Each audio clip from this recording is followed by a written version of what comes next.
पुढील 24 तासात महायुती लोकसभेच्या उर्वरित सर्व जागांची घोषणा करणार। ठाणे आणि नाशिक शिवसेनेच्या वाटेला आल्याची सूत्रांची माहिती। तर पालघर आणि दक्षिण मुंबईत भाजप आणि शिंदेंच्या शिवसेनेत अजूनही रस्सीखेच।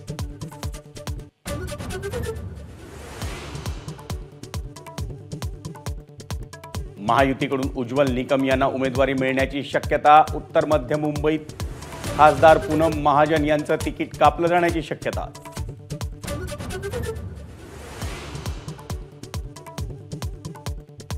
मविया सरकारच्या काळात भाजप नेत्यांवर 24 तास पोलिसांची पाळत असायची।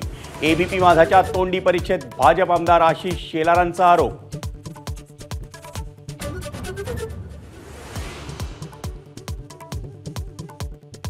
मुंबईत महाविकास आघाडीची डोकेदुखी वाढली। उत्तर मध्य मुंबईत उमेदवारी न मिळाल्यानं नसीम खान यांची नाराजी। नसीम खान यांचा काँग्रेस प्रचारक पदाचा राजीनामा।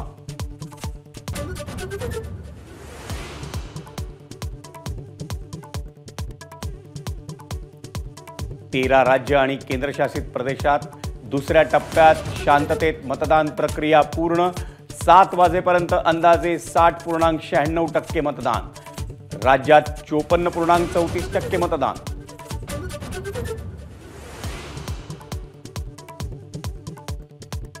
देशात यापुढेही ईव्हीएमनंच मतदान होणार। व्हीव्हीपॅटची 100% मोजणीही अमान्य। बॅलेट पेपर संदर्भातील याचिकाही फेटाळल्या।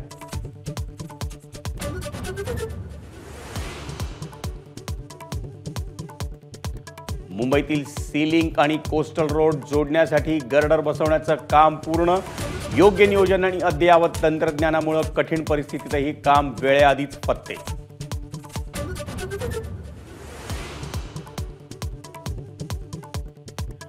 कोकणात उद्यापासून पुन्हा उष्णतेच्या लाटेचा अंदाज। मुंबई आणि ठाण्यासह रायगड आणि पालघरमधील काही भागात तापमान वाढणार। पारा 40 ते 42 अंश सेल्सिअसवर जाण्याची शक्यता।